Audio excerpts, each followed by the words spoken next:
Okay.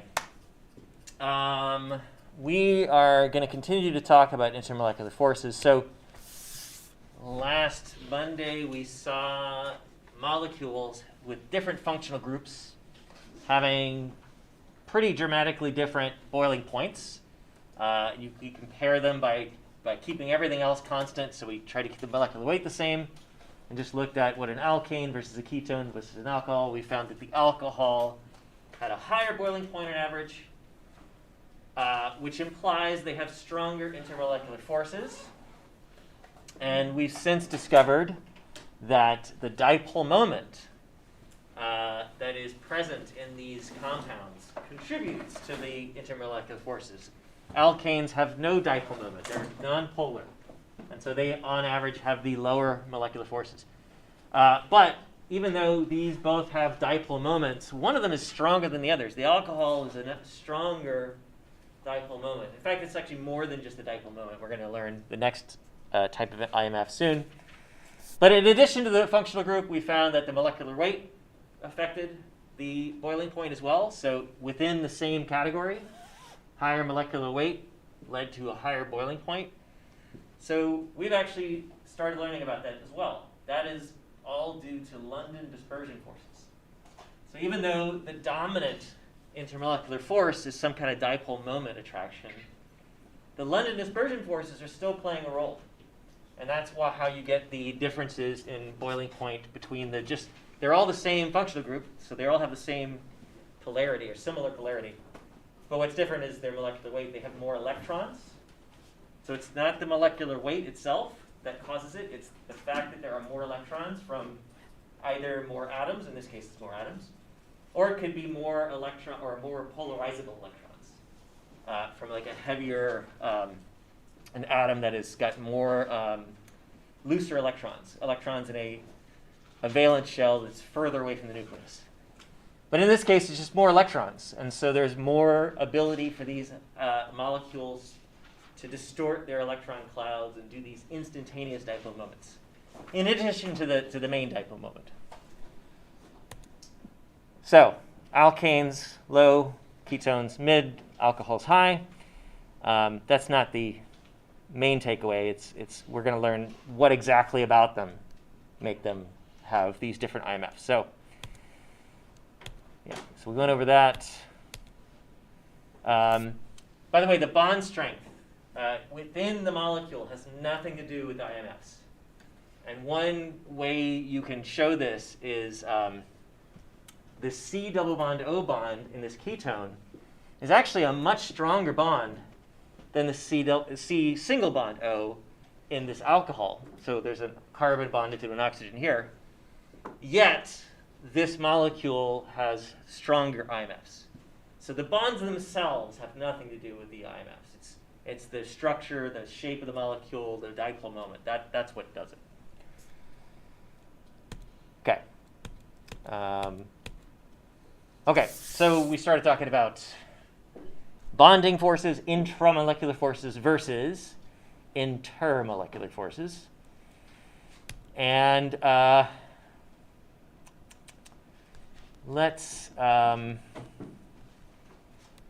think we're going to do this next. So let's open up the Chem Activity 25A. And I don't know if those are the right pages. Probably 74 is where it probably starts. But let's just do critical thinking questions 1 through 7. And you're going to need to look at this table, which is also in there, to kind of understand how to answer these questions.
will do this as a group since you guys are really quiet. Some people are just staring at me too. So let's talk about the answers real quick. I know probably you haven't gotten through them all, but first, xenon has a higher boiling point than neon because xenon atoms are heavier than neon atoms. What do we think? Agree? No? Yes? No? That goes with what we were learning the other day. Is it heavier? Yes. Yeah, you're right. You're right. It does go along with what we learned. That the higher the molecular weight, the higher the boiling point is going to be. But I would caution you that it's not the reason why it's so. It's an indicator that it's going to have a higher boiling point. The reason, though, is xenon is way down in the periodic table, and the valence electrons, the ones that are going to interact with the rest of the world, are in shell 5. These electrons are far away from the nucleus. They're shielded by all these inner electrons. They are what we call very polarizable electrons. The atom itself is very polarizable. Those electrons are easily influenced by the outer world. Whereas neon, even neon and helium, the outer electrons are in shell 2 for neon. They're closer to the nucleus. They're more attractive to the nucleus. It's harder to distort them. So they're held on tighter. I mean, think about ionization energy. What's the ionization energy of neon versus xenon? Xenon has got a lower ionization energy. Those outer electrons are easier to remove. By the same reasoning, they're easier to kind of just push around and distort. For some reason, that makes me feel like it would be easier to boil and not harder when they're so available. Well, so the fact that it turns into a gas means that there's nothing holding them together. So to remain a solid or a liquid or something, there has to be some attraction between two atoms, two xenon atoms in this case. And xenon is neutral. There's no charge on it. It doesn't make any covalent bonds, doesn't make any kind of bonds at all. So the only way it could be attracted to its neighbor is by having these instantaneous dipole moments. And that is more likely, let's put it that way, when you have very polarizable electrons that can be distorted. Their clouds can be distorted. Yeah. Okay. Okay, so the forces between water molecules are attractive and not repulsive. What do we think? Agree, I think. Mostly, Yeah. but there's this one, right? So what the point here is that, yes, water has this dipole moment, and you can create attractions with it, but you can also create repulsions. So you can put, when two water molecules come into contact with each other, come close to each other, it really depends on their orientation. Like, they're not just going to suddenly flip around, although they will eventually, but if they're oriented where the two positive poles are facing each other, or side to side like this, where the positive or negatives next to negative, positive next to positive, that's bad. It doesn't want to be like that. It doesn't want to be near the other water molecules. So that's a repulsive force. But other orientations are great. So this one, there is a very strong, so what is this? This is energy, dissociation energy. This is energy required to pull them apart again. So the higher this number, the more stronger the attraction is. So, like this is where the dipole moments are kind of anti-parallel. They're side by side, but they're pointing in opposite directions. Here, the dipole moments are like that. That's perfect, right? Instead of like this, like that. So that's even a better attraction. Okay. So the next couple questions, which system in the model has a repulsive attraction, which has the weakest interaction in terms of dissociation energy? So this is just trying to show you that when you don't have any dipole moments, you get really, really weak interactions. It's just further proof that London dispersion forces are the weakest on an individual basis. Like, yes, if you compare one point of contact, yes, it's weak. It's very weak. They can be strong, though, but it's in general weak. And then the strongest would be, in this case, what this is an ionic bond. It's similar to what the IMF with dipole-dipole forces are like. It's still a positive attracted to a negative, but this is a full positive charge, a full negative charge. It's not partial charges. And that's why this is so strong. Okay. So of the systems in the model, which two have the strongest interactions? That's the covalent bond right here. That's the bond that keeps these two atoms together. And then the ionic bond here. All right. So which system in the model would you expect to have the lowest boiling point? Which would you expect to have the highest? So I think it's pretty clear. If you look at just dissociation energies, neon should have the lowest boiling point. It should be super easy to turn into a gas. And it already is a gas at room temperature. So to liquefy it, you'd have to cool it down to like really low temperatures. And then as far as the highest boiling point, well, we're looking at something that is going to be very difficult to break apart a whole bunch of them. And so don't go by just numbers. I mean, so this is not what you would look at because this is just a single bond within one molecule. We'd have to look at this, a molecule connected to a molecule, which is kind of a strong interaction, but this is even better. This is the attractive force that keeps a cation and an anion together, and at least this particular cation and this anion.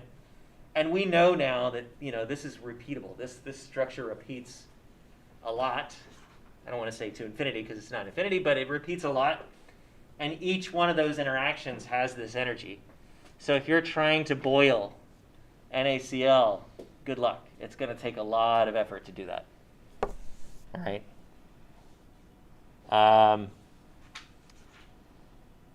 So why do you think more energy is required to separate two xenon atoms than is required to separate two neon atoms? So we talked about this. This is the polarizability.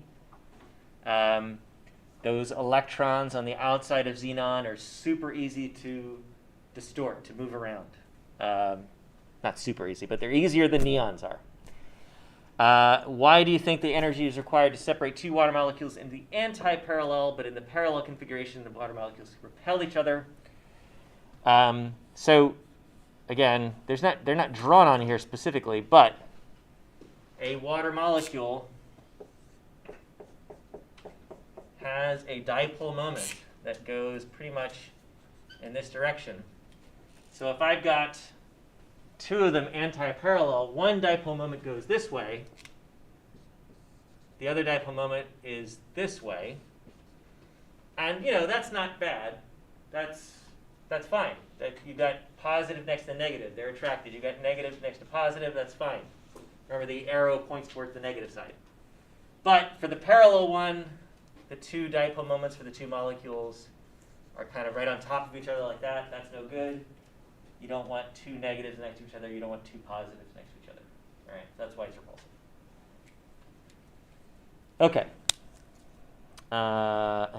Is that it? One more. Oh, no, that's it. Or no, we're doing 6 and 7. That's right. Why do you think that water in the head-to-tail orientations has the highest dissociation energy compared to the anti-parallel and parallel? So, this is the anti-parallel configuration, right? If you draw the water molecules, you've got one that looks like that, and the other one is underneath it, looks like that. I mean, that's kind of crowded. And this negative side is still pretty close to the negative on this oxygen, right? These are different questions. Are they different? Ours just say 8 and 9, flip the page. Oh my God. Those are in the 6 and 7 are these ones. Yeah, well, he went over the, Oh my God. I've got to get the PDF for this new book. Sorry about that. I guess when we're doing all the way to 9. So this is, I guess, question 8. 6 is 8. Okay. Sorry about that. All right. I'm gonna have to get a copy of this because this is stupid. So while the orientations seem fine, your negative side of this water molecule is still close to the negative side of this one, which is not great. And so a better configuration would be if you had waters like this, where you've got the negative side close to the positive side of two different molecules, but then the like charges are nowhere near each other. So this negative side is nowhere near this negative side. This positive side is nowhere near this negative side. So that's a better orientation.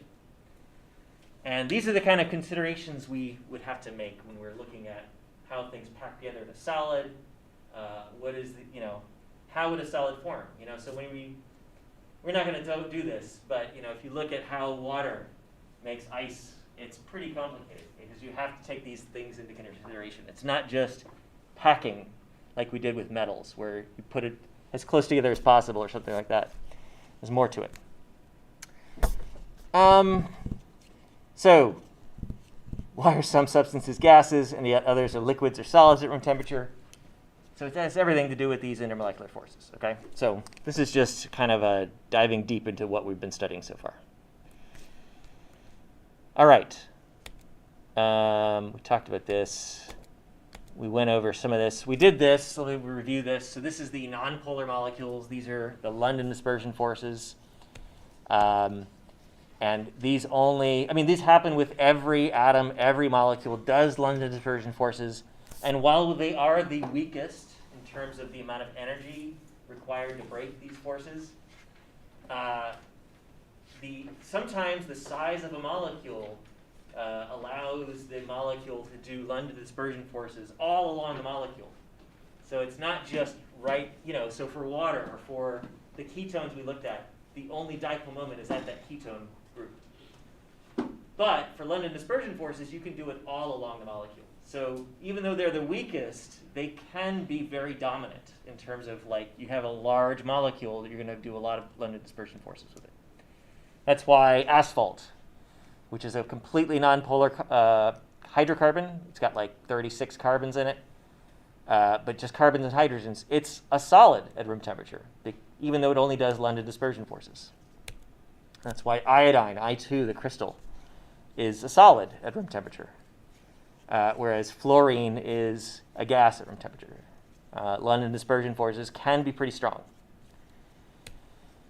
All right, so this is kind of, again, the visual of what happens with the instantaneous dipole moment. Your helium cloud of electrons is distorted temporarily, making that instantaneous dipole moment. That relaxes, it resets pretty quickly, but that small change will create a small attraction, and that allows helium to turn into a liquid. If you can cool it down to 4 Kelvin, you can turn it into a liquid. It's pretty difficult. That's a very low temperature. That kind of tells you that, the London dispersion forces, the IMFs involved are really weak. But it's possible. If there were no forces of attraction, then you would never be able to turn it into a liquid. But you can.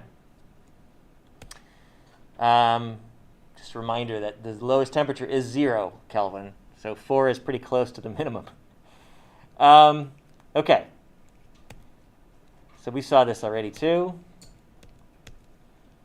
And just a reminder that for helium, the attractive force is 10 million times smaller than the covalent bonds, basically. So it's super, super weak. All right, I think this is where we stopped. So as the molar mass increases, the boiling point increases. And again, that's a correlation. That's not the cause. The molar mass will either give you more atoms. So if you have a higher molar mass for a molecule, it either means you have more atoms or you have atoms with more polarizable electrons. And here's a nice little chart that kind of shows you the boiling point, and we've seen something similar, but this is the boiling point versus the molecular weight of these long hydrocarbon chains. And, so all of these molecules can do temporary instantaneous dipole moments. And the more atoms they have, the more electrons they have, the more places they can do this instantaneous dipole moment. So the bigger this molecule gets, the higher the boiling point's going to be, because it can do more of these London dispersion forces. Yeah, so it's all about probability. The more electrons you have, the more likely you'll be able to do these instantaneous dipole moments. All right, so we've talked about dipole, but we'll go over it again real quickly. These are some examples. Anything that has a dipole moment will do dipole intermolecular forces. They're fairly strong, but again, they only occur in very specific areas of a molecule, so they're limited.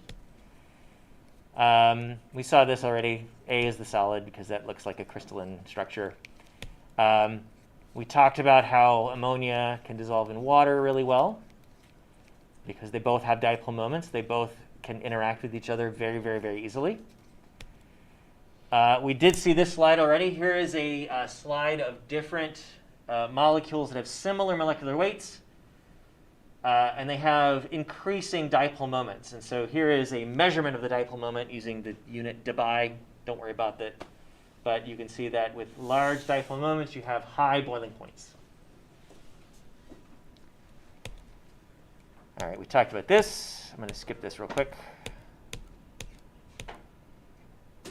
All right, so now we're coming back to this slide. So we've kind of understood this trend as you go up a period or down a period on the periodic table relatively. The boiling point increases because you have heavier atoms. You've got atoms that are more polarizable. And so the boiling point increases as you switch out sulfur for selenium, selenium for tellurium, and the same with all the other groups. And we briefly looked at the difference between the different groups. But now let's focus on this red area. So if these trends were accurate, like group 4, so here it's carbon with 4 hydrogens, here it's silicon with 4 hydrogens, here it's germanium with 4 hydrogens, and tin with 4 hydrogens. That's a pretty normal trend. But nitrogen versus phosphorus versus arsenic versus antimony does not do the same thing. We would expect the nitrogen to be down here. We would expect oxygen to be here. It's going on with sulfur and selenium. Oxygen's way up here, fluorine's up here. Why do these 3 groups right here, why do they buck the trend? What's going on here? So that's what we're going to focus on. So let's talk about electronegativity, because that's our favorite property this class, this term. And if you look at the difference in electronegativity between an element and hydrogen, carbon hydrogen, silicon hydrogen, chlorine hydrogen, there's not a huge difference. But as soon as you get to nitrogen, oxygen, fluorine, the difference starts to grow. And while nitrogen's is fairly weak, oxygen's is a pretty big difference, and fluorine is an even bigger difference. This is kind of like, for some reason, this is kind of the transition point. When you get to these large differences in electronegativity, the polarity, the bond polarity becomes so strong that you get a different kind of intermolecular force. So the intermolecular forces become much stronger than normally, than you'd expect. And we call these intermolecular forces that involve a fluorine-hydrogen bond. So make no mistake, this is a fluorine-hydrogen covalent bond. And this bond has a large difference in electronegativity. So this bond is superpolar. So there's a very strong partial negative charge on the fluorine. There's a strong partial positive on the neighboring hydrogen. These two neighboring groups are much more attracted than normal dipole-dipole interactions. So this is technically a dipole-dipole interaction. This is not really much different from what we saw before. But because it's fluorine, or because it's oxygen, or because it's nitrogen with hydrogen, that interaction is a lot stronger than normal because of the large difference in electronegativity. And so this particular kind of intermolecular force, we don't call it a dipole-dipole interaction anymore. We call it a hydrogen bond, which sounds confusing a little bit because it's not a bond like this, but that intermolecular force is called hydrogen bonding. Okay?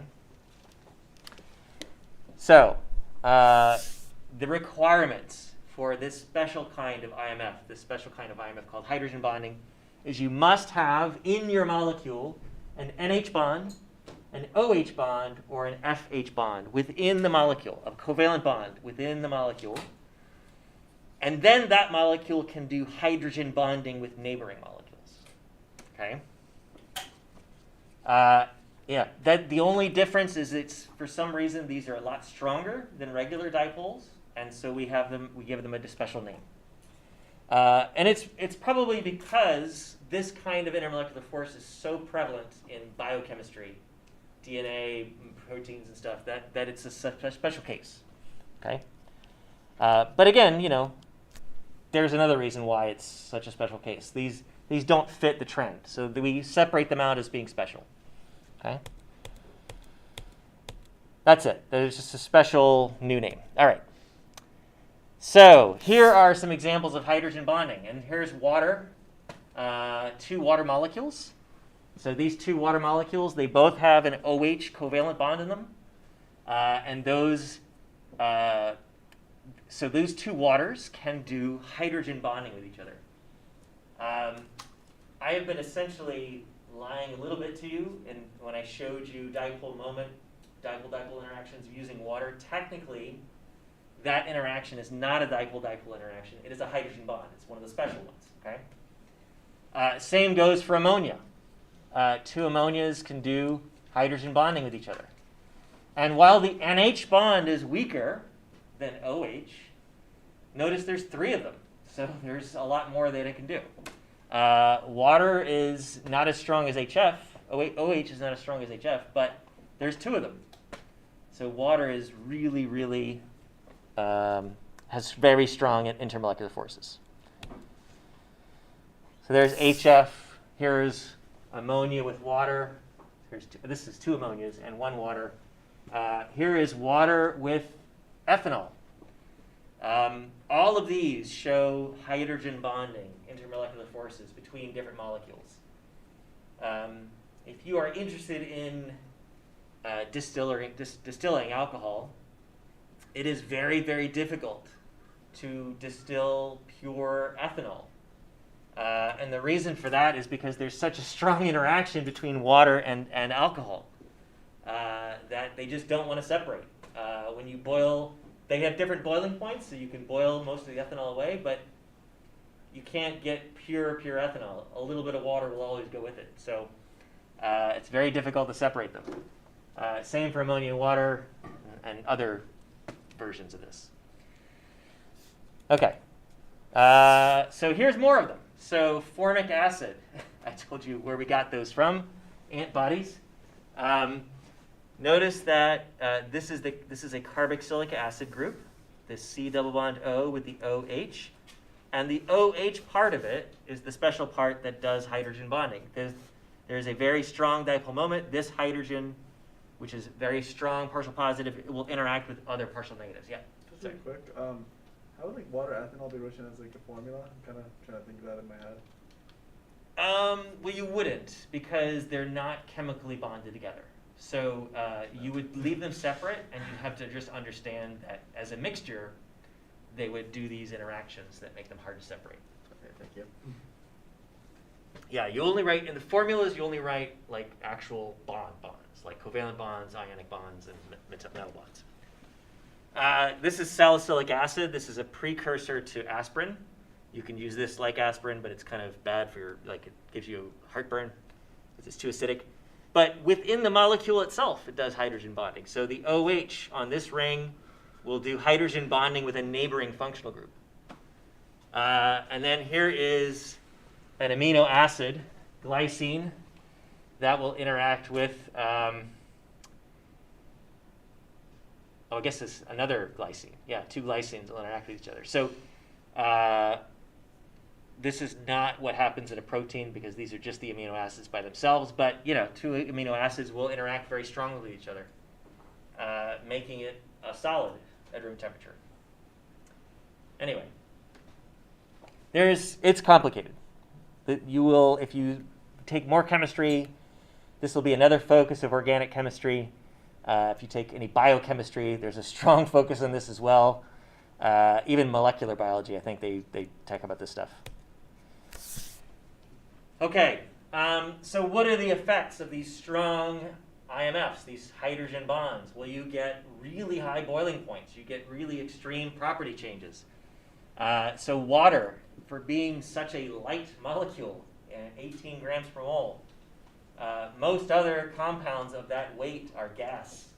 Methane, for instance, but water is a liquid at room temperature because of that.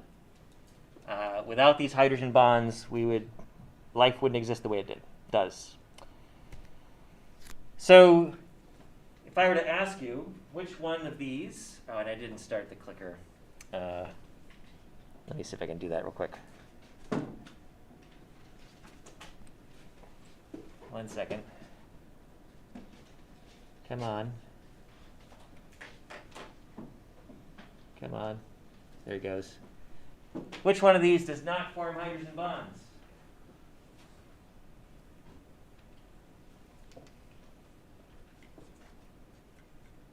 So remember, you need either an NH bond, an OH bond, or an FH bond.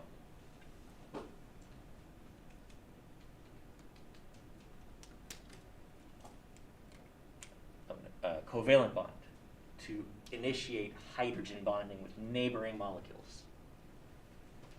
All right, this is a little tricky until you understand what you're looking at. All right, so let's see. So we've got a few answers. I think most of everybody's right. It is C. So C is it, and I think most people recognize, because when you draw it out, CH3 is like this, CH2 with F is like this. There are no FH bonds in there. It's an FC bond. That's not good enough for hydrogen bonding. So this is polar. This is definitely polar. It will do dipole-dipole interactions, but it doesn't do hydrogen bonding. Whereas OH,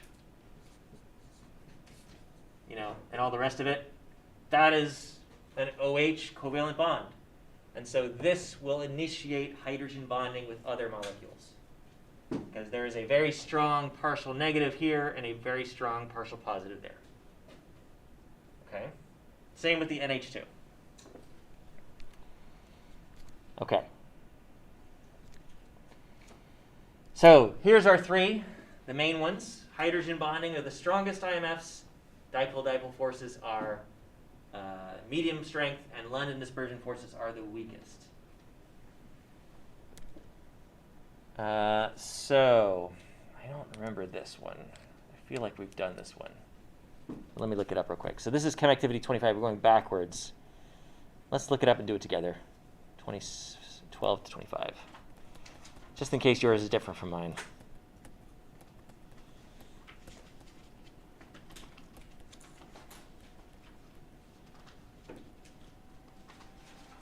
Okay. Yeah, okay, we can do this. So what is the difference between intramolecular bonds and intermolecular forces?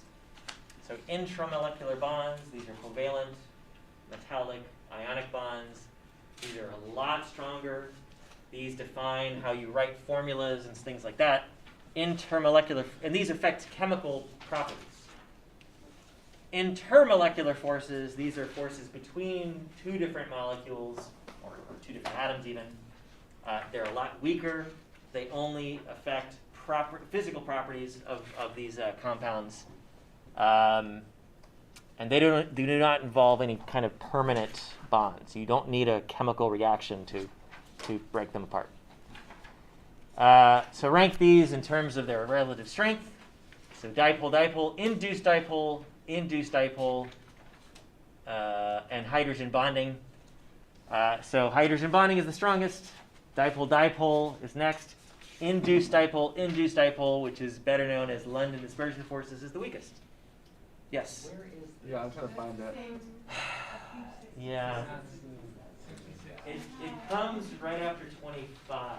Oh, okay. Not 25A. So it's going backwards. Okay, that's why I was confused. Sorry. I'm sorry.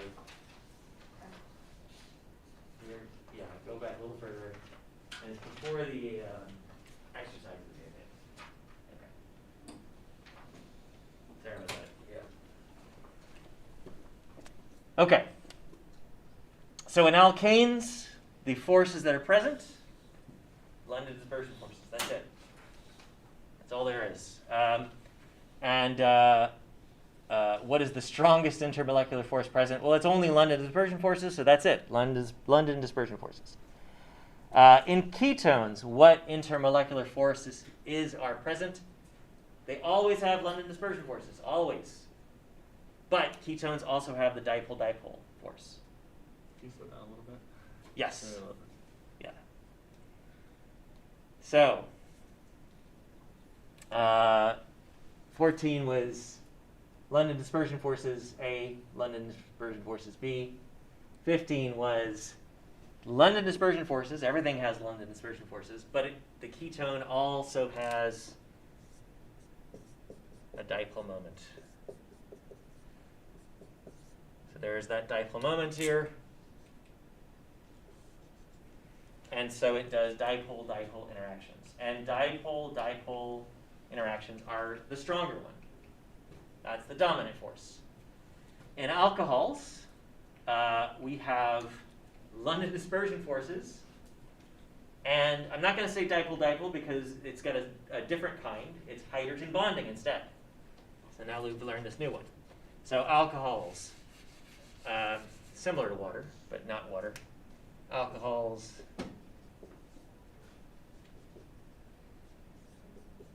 have a very, very strong dipole. There's that OH bond in there. That's a special kind of bond. It's very, very, very large difference in electronegativity. And so this is not, it is a dipole. It does have a dipole, but we don't call it the interaction with other alcohols dipole-dipole. We call them hydrogen bonding. And that is the dominant force, is the hydrogen bonding. So it's London dispersion, dipole-dipole, and hydrogen bonding, or just? I would say London dispersion forces and just hydrogen bonding. Okay, sorry, I was assuming. It has a dipole, but the interaction, we wouldn't call it dipole-dipole interaction. We would call it hydrogen bonding. Okay. So in terms of intermolecular forces, why does the boiling point of a particular type of compound increase as the molecular weight increases? So here's getting into the nitty-gritty.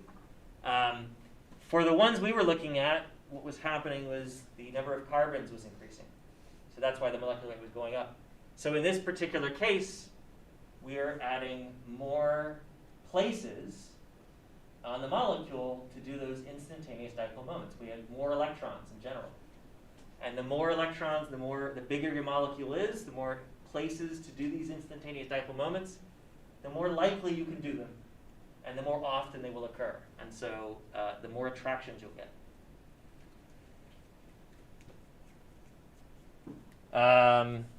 So the general trend, I don't remember what that was. I guess the trend was,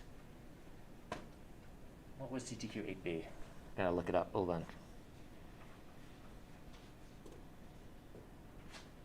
Oh, yeah, the pattern between alkanes, ketones, and alcohols, sorry. And that was the same pattern that we saw before, that London dispersion forces are weaker in general. Hydrogen bonding is the strongest. They have the biggest effect on boiling point. But at the same time, the molecular weight does affect boiling point. So even though London dispersion forces are the weakest, they do have large effects. And I think that's it. Okay. So here's some good questions. Which of the following would you expect to have the highest boiling point?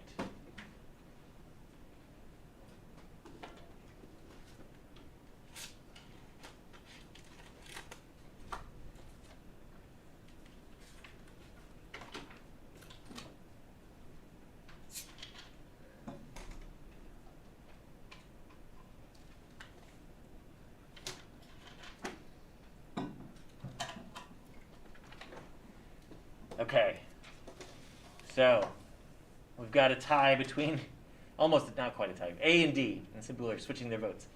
So the answer is D, all right? So they both do hydrogen bonding. A and D have an OH group on them. So they'll both have relatively strong intermolecular forces from the hydrogen bonding. But if that's the same, then the other factor we have to look at is how big are the molecules? What are their molecular weights? The molecule with the larger number of atoms, the larger number of electrons overall, will have the slightly stronger London dispersion forces. And so D should have a higher boiling point than A. And I don't remember if they list it. Yeah, we do list it. Good. So if you actually look them up, 78.4 degrees, 64.7 degrees. So slightly higher.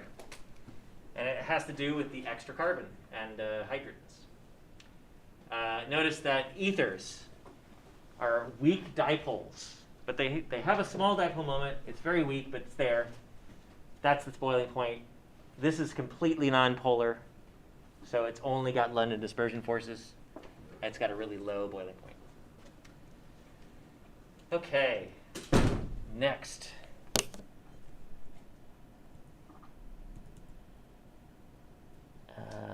Where am I?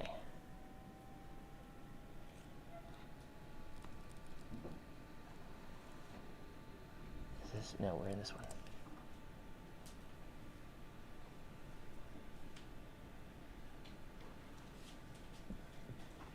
That'd be funny if I ended class now. No, we're going to keep going. Routine to get ahead. I want to finish this IMF stuff so we can get to more reasons why we're learning about it. So, all right, we talked about this. We did that one. I wish we didn't do that one, but we did something similar. So, I think I showed the answer here, but here's a very similar question that we just did before. Rank them from lowest to highest. So we'll do this on the screen just in case, but you've got an alkane here. You've got something that is nonpolar, similar to an alkane. You've got an alcohol, the OH group, so that does hydrogen bonding. And then you've got an ether. There's an O between two carbons, which has a weak dipole moment. By the way, an ether, if you haven't remembered, you don't understand what it looks like, an ether looks like this. Remember that O has a bend in it. And so there is a weak dipole moment here. There's a weak dipole moment here, and overall it points that way. Okay? So it's got a dipole in it. But it's not as good as hydrogen bonding does. So that's going to have the highest boiling point. That's going to be next. This is a little tricky between these two. What do you think? Which one has a higher boiling point? Between 1 and 2. So they both are nonpolar. Why do you think 1? Is a higher boiling point, right? Yeah, higher. The size, the weight maybe? Yeah. So 2 chlorines is about 70 grams per mole. And then this thing is 1, 2, 3, 4 times 12 is 48 plus 10 hydrogens, excuse me, so 58. So this actually has a slightly lower molar mass than this does. But 2 is actually lower. So chlorine is actually a lower boiling point than butane is. And this is a little bit new. We haven't talked about this yet, but when things are hard to tell, when they have similar molecular weights or they're too different to understand, well, what else can we look at to understand where the dispersion forces are going to be stronger or weaker? So there's some actual numbers. So butane boils at around 0 degrees C. Chlorine turns into a liquid at below 34. So that's got a lower boiling point. So here's a nice little chart. How do you know what kind of IMFs are involved? Are there any ions involved? If yes, is it just ions? Are there any other polar molecules? No. Well, it's all ionic bonding. But if there's some polar molecules in there, then there's ion dipole forces. But otherwise, are the molecules polar?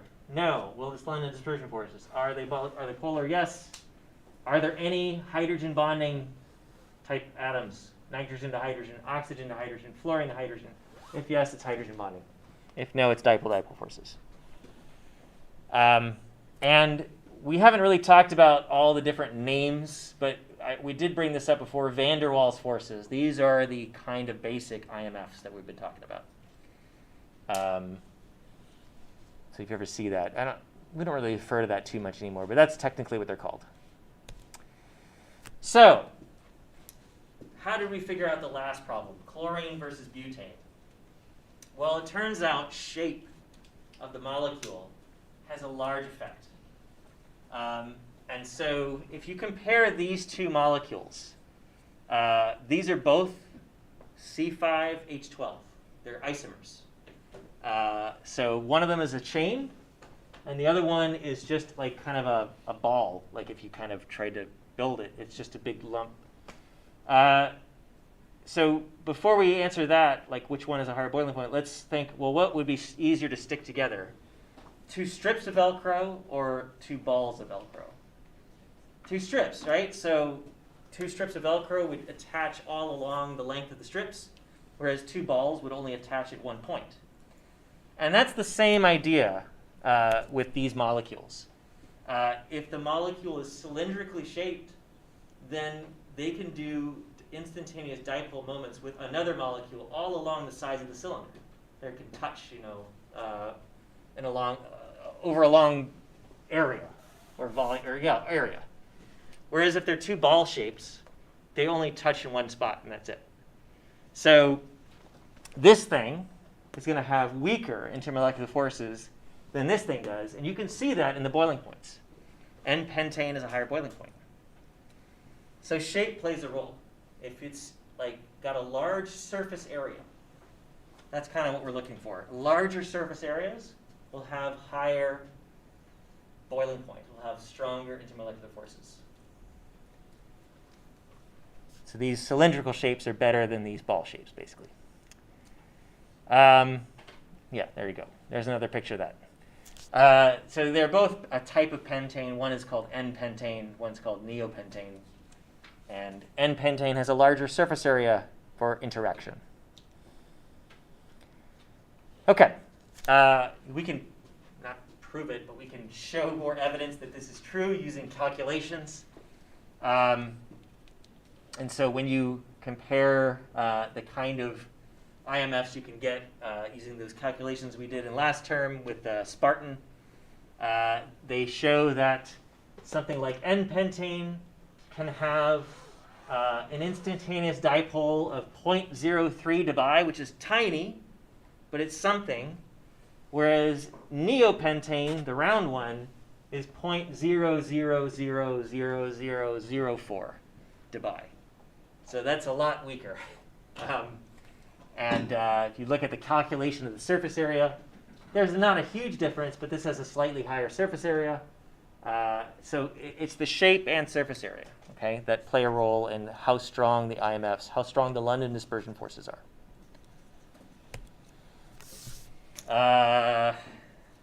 Okay, so that's just a recap of what we just saw. So it was 0.0000, it was way down there, so with significant figures, practically 0, whereas the N-pentane was 0.04. Okay. There's other factors besides just general shape, surface area, things like that. There's also something called steric hindrance. And this is when you have a functional group that provides the interaction. So a functional group like OH or a ketone or something like that, that has a specific dipole or does hydrogen bonding.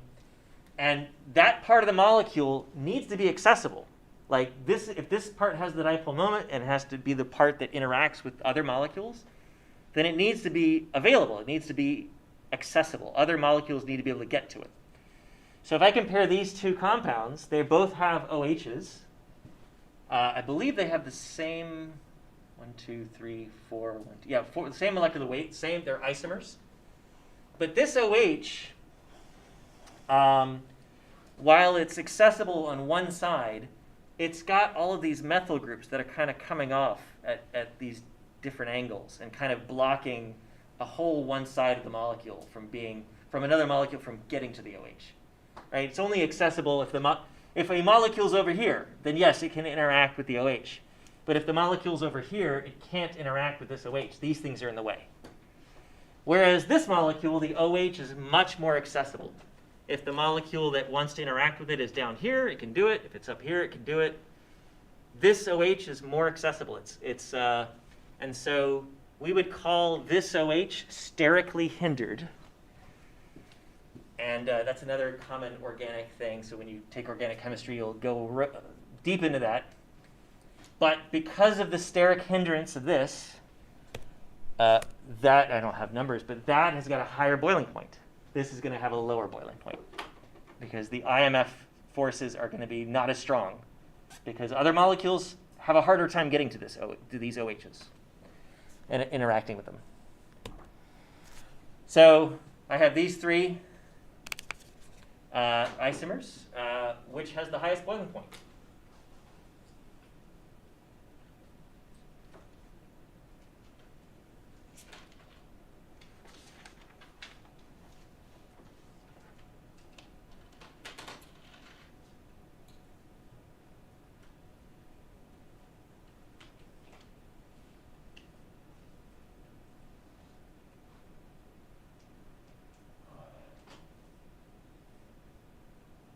Comfortable with those line drawings. Sometimes they're a little bit weird to look at, but okay.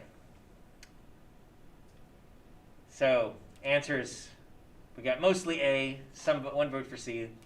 The answer is A. Okay, it's either one of the two extremes. This OH is a lot more accessible to other N-butanol molecules or water if you're mixing it with water. There's a lot of angles another molecule could take to get to this OH and interact with it. Whereas this OH, again, you have to visualize, well, what does this look like? There's a tetrahedral arrangement here. There's more carbons in the way. It's only accessible from this direction, basically. If a molecule is coming in from the side, this or this might be in the way and might prevent another molecule from interacting with this OH. So there's going to be fewer intermolecular forces here, stronger intermolecular forces here for that reason, and so this will have a higher boiling point. What you kind of want to do for these is take a look at the carbon that the functional group is connected to and count how many other carbons are on it. So this carbon has just one other carbon. This carbon has two other carbons on it. And this functional group, this carbon here, has three other carbons connected to it. So one other is going to be better. Zero other carbons is even better than that. So just like methanol is better, but or not really. But anyway, and then the molecular weight gets involved. So here are the space filling models of those same molecules, just to kind of show you kind of how much room there is. This is the straight chain one, and so here's your OH. You know, it's a little bit hard to see, but it's accessible from a lot more directions than this one is. Here the OH is on a carbon that is connected to two other carbons. And here the OH is on a carbon that has three other carbons. The third one's behind, you can't see it. And so it's subtle, but this OH is less accessible than this OH is. And model kit would help in this case, but we don't have time for that yet. Okay.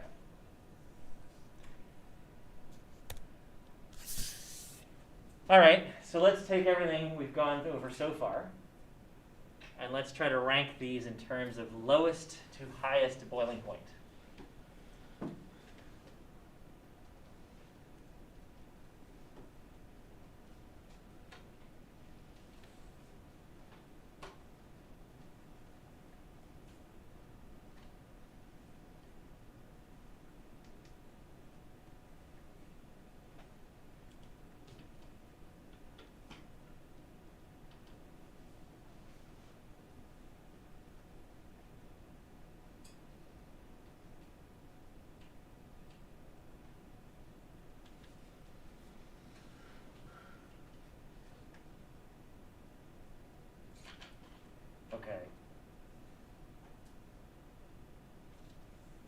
Okay, so let's close the voting here, and then show the results. We got a lot of answers. That's fun. Okay, So the actual answer is E. So a good majority of you are right. But why is it E? Well, they're saying that A is the highest boiling point. Why A?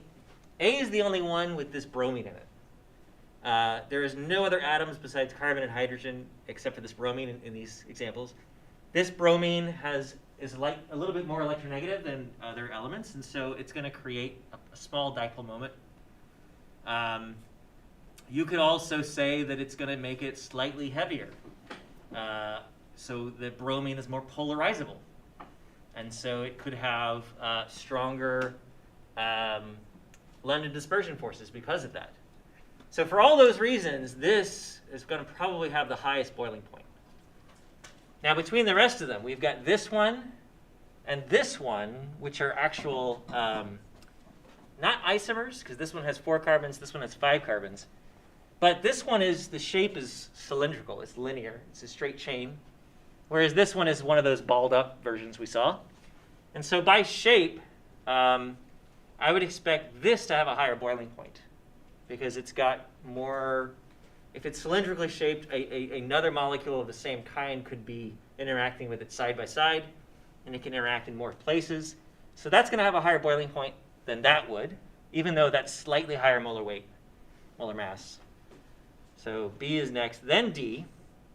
And then finally, C is the worst. C has got only 1 carbon in it. It's super low molar mass. It's so it's going to have small London dispersion forces. So it's going to have the lowest boiling point. Okay. I promise you that the examples you'll get on quizzes and tests will be pretty clear. Some of these could be like, I'm not sure, especially when it's 5 carbons versus 4 carbons, but I'll give you really clear examples. So, there's a lot of factors that go into deciding whether something has stronger IMFs than others, okay? So you got to consider the main IMFs that are involved, hydrogen bonding, dipole-dipole forces, London dispersion forces, and then you have to kind of consider, well, the shape and everything else that might play a role. So you need to do some homework and kind of get it straight in your head. But what we're going to do next is we're going to kind of figure out, well, what else can we do with IMFs? We've been focusing on boiling points and melting points it's the same idea. What else will intermolecular forces affect? And so these 3 things are affected by different IMFs: surface tension, viscosity, and capillary action. And I know you've heard of at least one of them, maybe more. So what is surface tension? Formally, it's the energy required to increase a liquid's surface area. It's a weird energy. It's a weird term. But if I have I don't know if you've ever seen any experiments with a high-speed camera, when you do a drop and let it kind of fall and watch it fall, it's perfectly spherical. And that's because the sphere is like the shape that has the lowest surface area. So if I take any volume of liquid, the smallest amount of surface area that is exposed is what you'll have a spherical shape. If I take that same volume and spread it out into a puddle, it'll be the same volume, but it'll be spread out, it'll have a larger surface area. And so to have the lowest energy state, it wants to be a sphere. That's everything wants to be in the lowest energy state. And so if you're going to deform it, if you're going to increase the surface area, you have to add energy to it. So that's what surface tension is. All right, the resistance of a liquid to deform, to increase the surface area. So when I take my finger and stick it into some water, there is a tiny bit of resistance for my finger to go in if it's dry, because for my finger to go into that puddle of water, I would have to increase the surface area briefly. I'm like pushing some water out of the way, sticking my finger in. So it resists briefly. That's why you can float paper clips on top of water, because the paper clip is light. It's not enough weight to pierce that surface tension. So here are the surface tension values for different liquids. We've got water, we've got ethanol, we've got hexane. You can see that the numbers should make sense to you. Water is a substance that has hydrogen bonding, and it's got two sides that'll do hydrogen bonding, OH on the other side. Ethanol does hydrogen bonding too. It's an alcohol, but only has one. And then hexane doesn't do hydrogen bonding. It does only limited dispersion forces. It's nonpolar. And so you can see that the order of surface tension values kind of makes sense. Hexane should have the lowest surface tension if it has the weakest intermolecular forces. So again, think about what's breaking surface tension is. You put a paper clip on top of water and make it float. Why does it float on top of the water? It's because the water molecules do not want to separate from each other. They like being attracted to each other. They resist being separated by like a paper clip until you push it in and then the paper clip falls in. And so the stronger those intermolecular forces are, the stronger the surface tension is going to be. Yeah. So the way these numbers work is it would take 0.0729 joules of energy to increase the surface area of water by 1 meter squared. That's the definition. We don't need to know that too much. The idea is, I already described it, but liquids want to have as few molecules on the surface as possible. Yeah. How is turbidity different from surface tension? Remind me what turbidity is. I thought that was the force definition. of why the pin. I'll have to look it up. Because I thought it was like if you have the water above the rim of your glass, and you keep putting pennies in, the water won't flow over the glass because it can. Okay, I'm looking it up, and I was making sure I wasn't sure, but turbidity is the ability for water to scatter light, or particles in water to scatter light. Oh, so it's nothing to do with I think it's just surface tension, and so like those games where people are adding water to a glass, and it's just mounding. That mounding is that spherical shape it's trying to make, but there's a tug of war between the surface tension and gravity, and there's also an attraction of the water to the glass surface. There's a lot going on there. I'm disappointed in how I listen now because I was teaching a STEM, like an after school, aka science class, and they're the ones that told me that was turbidity. I'm looking it up. No, I believe you. It's not something I come across in chemistry, but it's more of an environmental thing. Yeah. So it's with light. It's cloudiness or haziness of fluid by particles invisible to the naked eye, similar to smoke and air. Okay. So I guess that here's not the takeaway, but here is another another way to think about surface tension is that liquids want to minimize the number of molecules at the surface. And so the more molecules at the surface, the bigger the surface area. The fewer molecules at the surface, the smaller the surface area. And so how do you, besides just in general, how do you think of IMFs when it comes to surface tension? I think the paperclip, your finger piercing the surface, that makes sense. But another way to think about it is a water molecule. Think of a water molecule as a sphere, just to make things simple. A water molecule inside a glass of water is going to be attracted to water molecules in all 6 cardinal directions, up, down, left, right, front, and back. But if you have a molecule on the surface, there is only 5 directions in which it's attracted by other water molecules. So left, right, front, back, and downwards. There's nothing on top pulling it upwards. And so if you think, well, what is the net force on the water molecules at the surface? Well, the net force is downwards, because it's balanced this way, it's balanced that way, but not this way. It's only pulling downwards this way. So the idea is liquids don't want things at the surface. There's a net force pulling molecules away from the surface. So they want to minimize molecules at the surface, and that's why things want to have small surface areas. Liquids want to have small surface areas. Okay. And so, yeah, the stronger the IMFs, the more energy it takes to break those attractions and to pierce that surface tension. So if you've seen experiments where you got all these things floating on the surface of water, and then you add a drop of soap, and suddenly they all sink, that's because you're messing with the intermolecular forces. You're messing with all of the attractions between water molecules. You added something else that is interfering with those intermolecular forces. So you reduce the surface tension. But anyway. Yeah, so this is how water skippers walk on water. This is how dew droplets stand on the end of fuzzy leaves like that.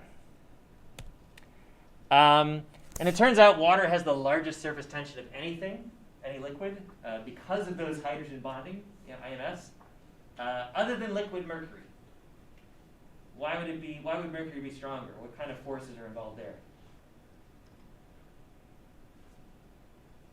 What holds two mercury atoms together? What is mercury? What kind of, It's a metal. it's a metal. And what do metals do? Metal-metal bonding. They actually do metal-metal bonding. So even though mercury is a liquid, metal-metal bonding forces are a lot stronger than IMFs. And so liquid mercury, which is the natural state for mercury, has an even larger surface tension. That's why it's so fun to play with, because if you have mercury spilled, it makes these beads that roll around really easily. It doesn't want to adhere to a surface. Like water, depending on the surface it's on, water will spread out and kind of make a puddle, or it could make a bead, but it still sticks. Mercury doesn't. It wants to stick to itself, and that's it. But it's very toxic. Don't do that. Don't play with it. Okay. So I'm not going to turn the clicker on for this one. But as the surface tension increases, the IMFs in those molecules have to have been increased. Okay. So IMF strength and surface tension, they are proportional, or they're correlated. Let's put it that way. Here's a few other examples. So here's mercury. Notice it's 48 times 10 to the minus 2 with those weird surface tension units versus water, 7.3. So this is a lot stronger mercury. But then water is stronger than almost everything else. So butanol, ethanol, and diethyl ether. So these two do hydrogen bonding. That just is the dipole-dipole force.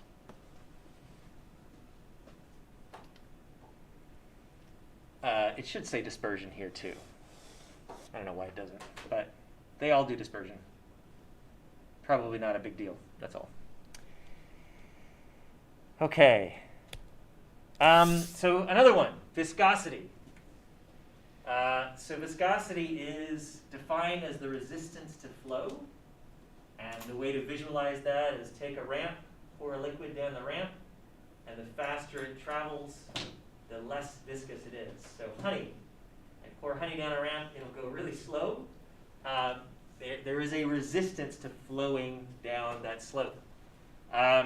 Viscosity has really weird units as well. They're poise, which is a gram per centimeter per second. You don't need to know that. Just giving you their example. But even viscosity is controlled by intermolecular forces. So the stronger your IMFs, the higher your viscosity is going to be. So we see that molecules with large IMFs, molecules with high molecular weight, have a higher viscosity. I mean, you could see that with the hydrocarbon example. So the very first table when we started IMFs, there was gasoline. That's very liquidy. If you ever played with it, it's really liquidy. But as you get to diesel fuel, kerosene, that's thicker. It's more viscous. When you get to paraffins, the wax stuff, that's super thick. So it just gets more and more viscous. And it turns out that viscosity also is affected by temperature. So notice the viscosity of something at 20 degrees C is different from the viscosity at a much higher temperature. And hopefully it's not too hard to think about why that would be. So the higher the temperature, the more kinetic energy everything has, the faster all these molecules are moving. And so if they are moving faster, they can flow better. They can move around. They can flow a lot better. So the faster they move, the more they can ignore those intermolecular forces, keep holding them together. And so the less viscous it's going to be. Okay. Yeah, viscosity decreases as temperature increases. I'm not going to turn it on either here, but as the viscosity increases, if you measure different substances and you see an increase in viscosity, you should conclude that the IMFs, the intermolecular forces, are increasing. All right, last but not least, oh, here's another one. Here's the hydrocarbons here. N-pentane, hexane, heptane, octane, nonane. The N in front just means the straight chain version. That's not necessary most of the time, but it's there to make clarity. You can see that the viscosity is increasing. It's very subtle, but you can measure it, and it does increase. Okay. So if I had you rank these, this one I'm going to do, in terms of low to high viscosity, how would you rank them?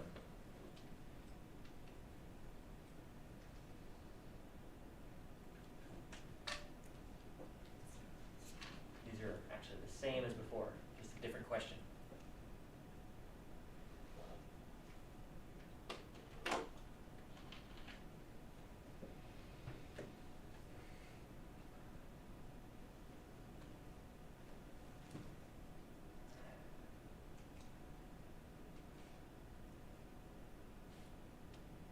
I think they're the same as before. Yeah, they are. Okay. So it's the same kind of question, although it's a different question. It's instead of the low to high viscosity, we could have said low to high boiling point. Could have said low to high surface tension. It's the same concept. We're looking for low to high IMFs. And the answer in this case is B. 3 is going to be the highest because it has the hydrogen bonding in it. 4 is going to be next because it's got dipole-dipole. Between these two, where it's a little bit tricky to see, the shape here, the flat-out, more surface area shape, is probably going to contribute to higher dispersion forces than this more compact Cl2. If it was Br2, then it would be less clear, and I'd probably guess Br2 because of the polarizability. But yeah. How could we tell that 1 and 4, like which one was? Oh, between this one and this one. So, yeah. so this one has an O in the middle of it, and this makes it an ether. And this is where you need to get comfortable with seeing these functional groups. So an ether looks like this. And this is not a strong dipole moment, but it does make a polar molecule. It does have a dipole in it. And so something that has a dipole versus something that is nonpolar, the dipole will have stronger IMFs. Okay. Okay. Now, this is a weird one. Capillary action, and if you do any biology or any kind of stuff like that, you'll do lots of this. What is capillary action? Capillary action is this attractiveness of a liquid to a tube, a glass tube, or usually I think it's just glass tubes, honestly. But so if I take a really, really thin, like really thin glass tube, and I touch it to some water, the water will shoot right up and like fill the tube. That's capillary action. Why does it do that? Well, if you look at what glass is made of, there's different substances, but a lot of glass is made of silicon dioxide. It's like kind of what sand is.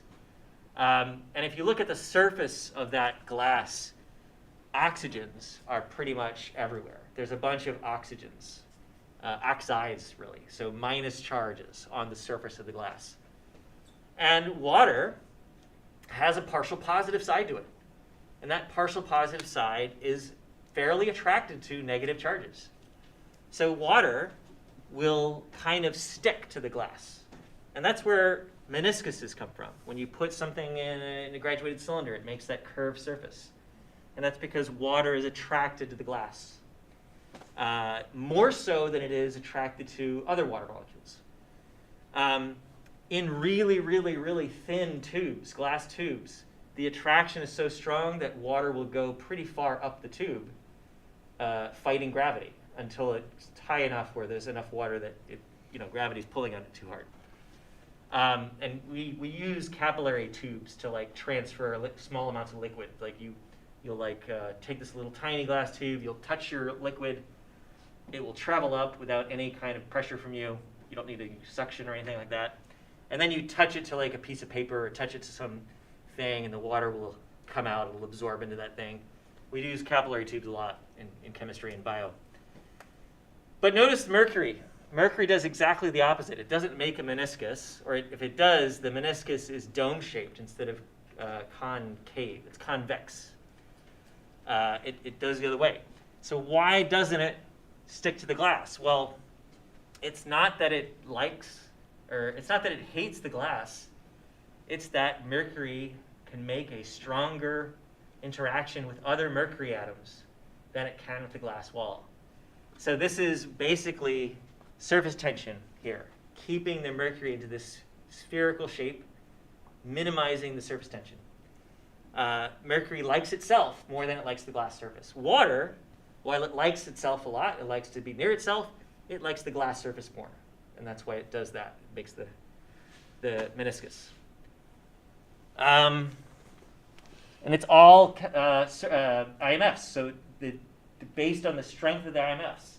Mercury's intermolecular forces, which are not really intermolecular forces, they're metal bonds, are too strong. They don't want to touch the glass surface. But water's are just about right. It wants to touch the glass. So we call these cohesive forces between the water molecules and adhesive forces between the water and the glass. I don't think it's a huge deal to memorize, but this is just kind of understanding what's happening here. And for water, the adhesive forces are stronger than the cohesive forces. For mercury, the cohesive forces are stronger than the adhesive forces.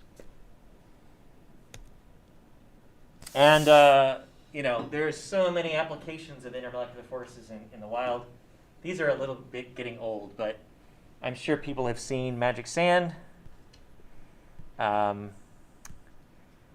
This is that sand that, this is what it is, trimethylsilanol. So there is a silicon right here, there's methyl group, CH3s, and there's an OH here. That's hydrogen bonding, strong hydrogen bonding. So what does that do to the sand if it's got this strong hydrogen bonding?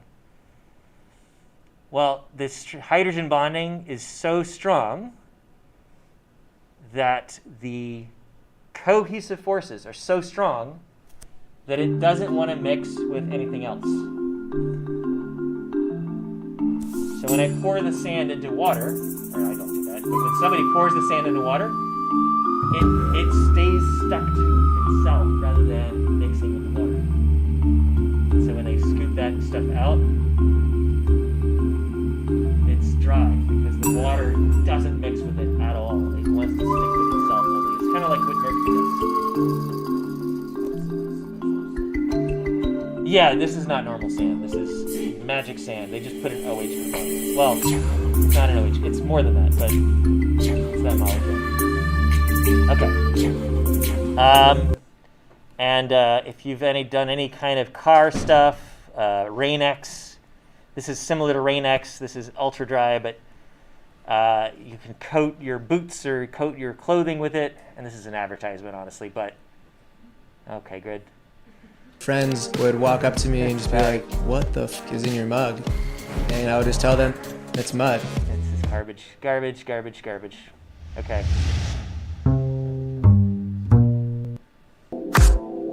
So, yeah, this is a commercial, but whatever. It's fun. So they coated this concrete block with this material that makes it super hydrophobic. It's basically the same as the magic sand. It's so attracted to itself that it rejects anything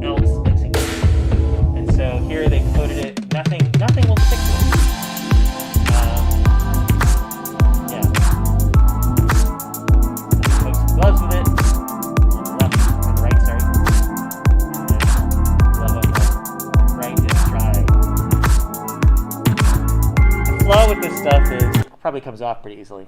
Like mechanically, it wears off pretty easily. And you saw the color; it's kind of whitish, so it's not the best stuff. But yeah, you can play with intermolecular forces. So Rain-X, you squirt it on your windshield, and suddenly the rain beads up like a lot, and it just flies off. It doesn't stay stuck to the windshield anymore. It's a coating that is only interested in interacting with itself. It doesn't want to mix with anything else, so water will not stick to it. Because it rejects it. It doesn't want water next to it. Actually, it might be the other. That's different. Sorry. I'm confusing two things, but it's a similar concept. All right. How much time do I have left? A random question. Yeah. Does this work with like air and stuff? So like I know with that, I guess I don't know. Or is that something? Oh, not really. Yeah. I mean, Air's sort really of. Stick, but it's like So air doesn't really absorbed. mix with anything, but it will react, and it won't stop something from reacting. Okay. So oxygen is pretty reactive in a lot of cases. So we're dealing with physical properties here. So if air is going to react to something, that's a different story. Yeah. So here's some quick questions. This is kind of a good test question. If I asked you which of the following has the strongest bond to hydrogen, what would you say?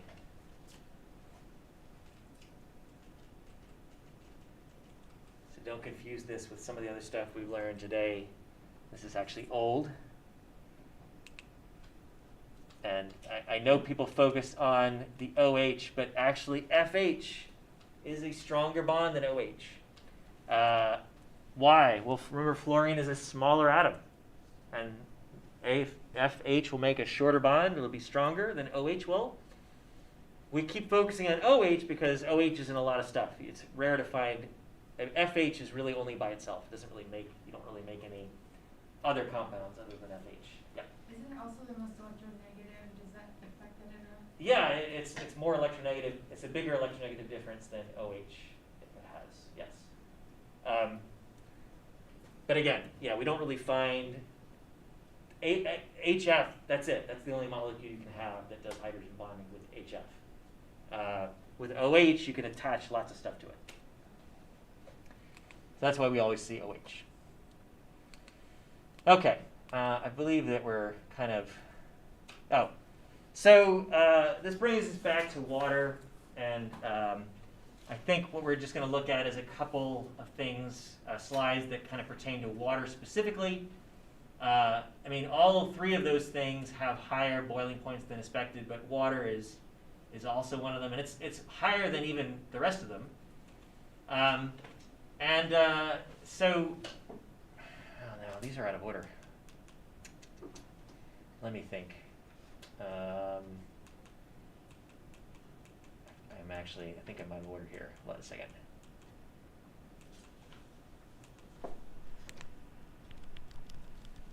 We might as well do this. Okay. So I guess we can focus on water. So water is the basis of all biology, right, pretty much. Without water, we don't really exist. Carbon is important too, but water is required. And it has to do with intermolecular forces. It's a delicate balance between the intermolecular forces in biological systems like DNA and protein and water itself. If you upset the balance of water in your cells, you could die. I mean, it's an essential molecule. So what we're going to do is kind of look at some definitions here. We generally talk about molecules with respect to water. And so if something is hydrophilic, it is a molecule that will do hydrogen bonding with water. So salts generally are hydrophilic, philic meaning likes, and water meaning hydro. But lots of things are hydrophilic. Things that have IMFs that are similar, not exactly the same, but similar to water. Those are things that are hydrophilic with water. Things that are not soluble in water, we call them hydrophobic things. And they can't do hydrogen bonding with water. To interact with water, they have to be able to do IMFs that are similar to what water does. So remember, water likes to hydrogen bond with itself. Right? If you've got some water molecules, they interact with each other. And if you're going to have something dissolve in water, that stuff that is dissolving needs to be able to break these bonds between two water molecules. Not bonds, these IMFs between two water molecules, and insert themselves in place. So they don't have to have super strong IMFs, but they have to be somewhat strong IMFs to be able to dissolve in water. And if they're not, they're insoluble. Some things are what we call amphiphilic.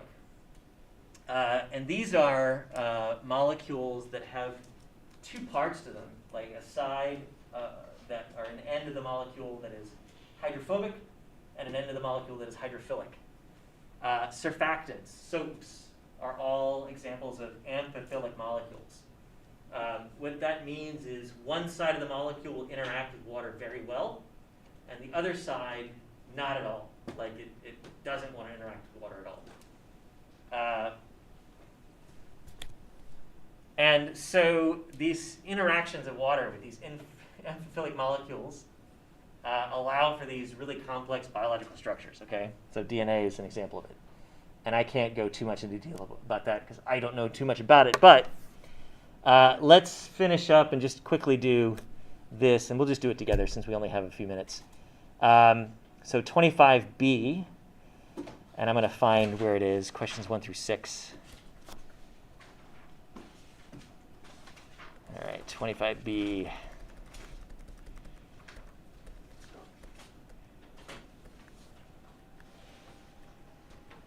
That's A still. There we go. So this is just kind of understanding, we're going to understand water in I mean, we've done all these pictures already, so this shouldn't be that hard, but we're going to really understand how water interacts with things.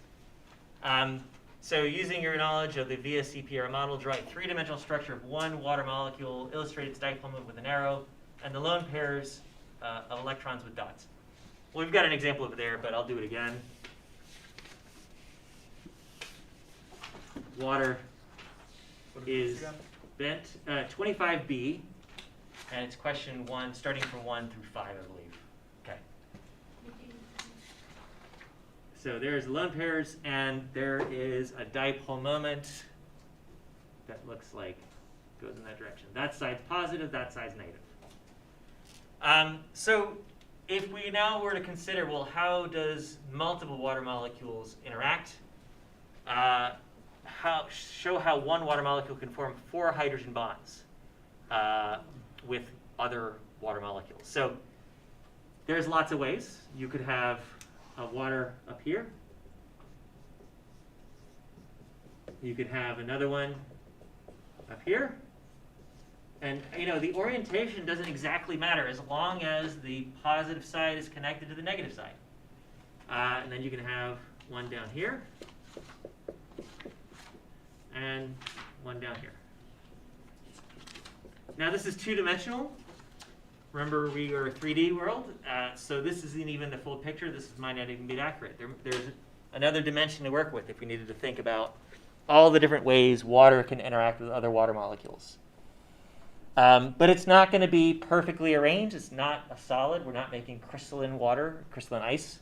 We're just making liquid water, so that's fine.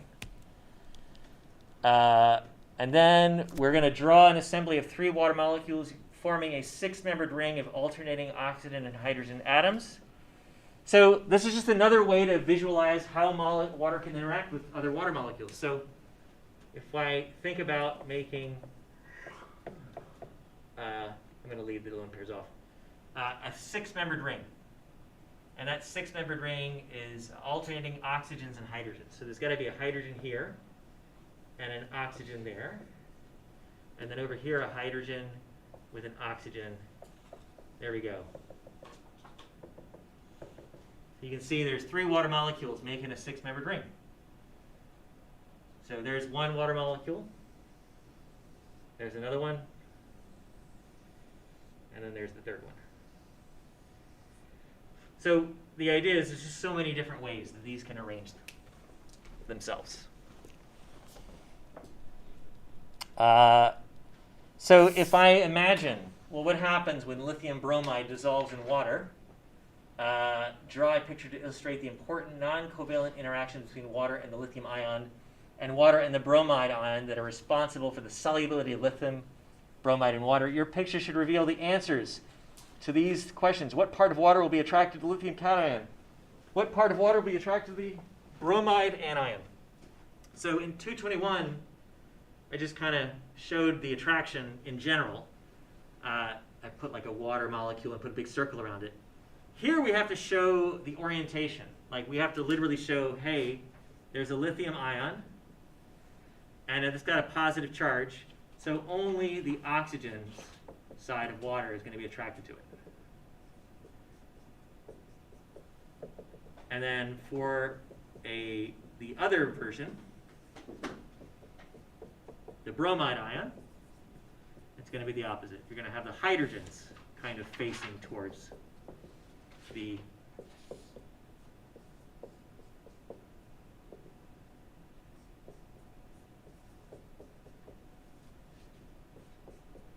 and exactly how you draw it doesn't matter as long as you're showing the right parts of the water molecule facing the correct ion. This is a little bit crowded. This wouldn't happen. These are too close. Right? These two sides are positively charged, so they would repel. But that's the general idea. Then, well, what about ethylene glycol? How would that dissolve in water? Ethylene glycol is antifreeze. It's what you put in your car's radiator. Not because it's a good coolant. Water is actually a better coolant. But if you put just water in your radiator, in the winter, your car's block would burst open because water expands. So you need to make sure it doesn't freeze. That's the antifreeze part. And so we put ethylene glycol mixed with water. And it's not as good. Water is a better coolant, but we have to compromise. So why does ethylene glycol mix with water? Well, ethylene glycol is, as you see over there, this.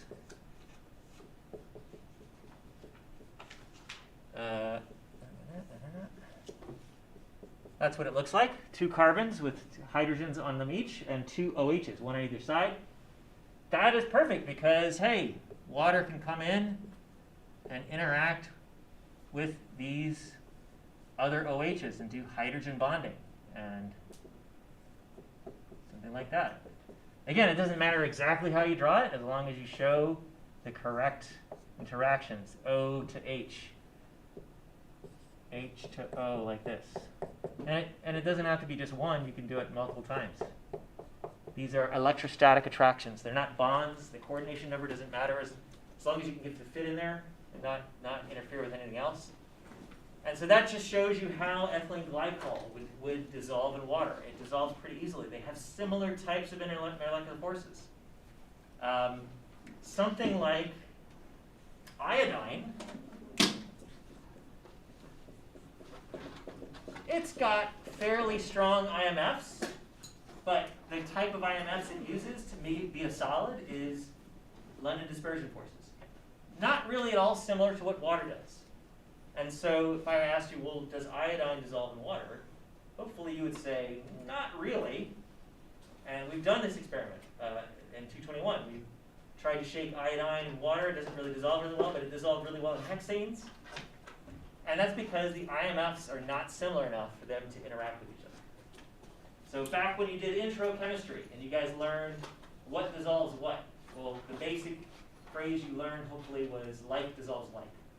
Polar stuff dissolves polar stuff, non-polar stuff dissolves non-polar stuff. Yes, but now we know better.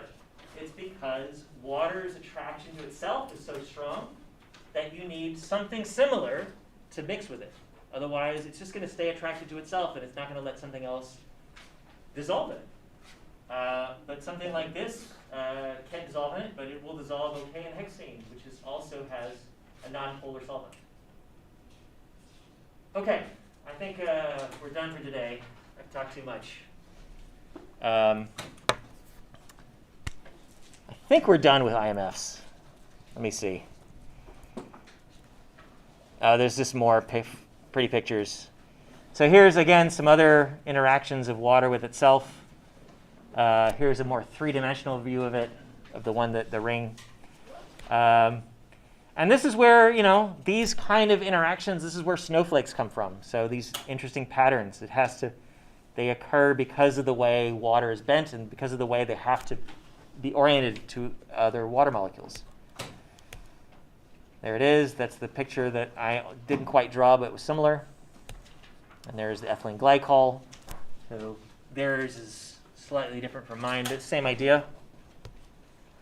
And this one we didn't do. This one was, so this is showing, let's see, 1, 2, 3, 4, 5, 6, 7, 8 octane. How does water interact with octane? And you might be thinking, well, it doesn't. Well, a little bit can. A tiny, tiny, tiny bit can.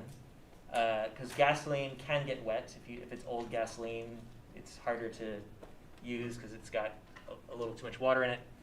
But, it can, and if it does, it will work by water will cause an instantaneous dipole moment to occur in the octane, making a temporary attraction, and then it'll go away again. But for the most part, it doesn't dissolve in octane. Tiny, tiny, tiny amounts maybe, but not really.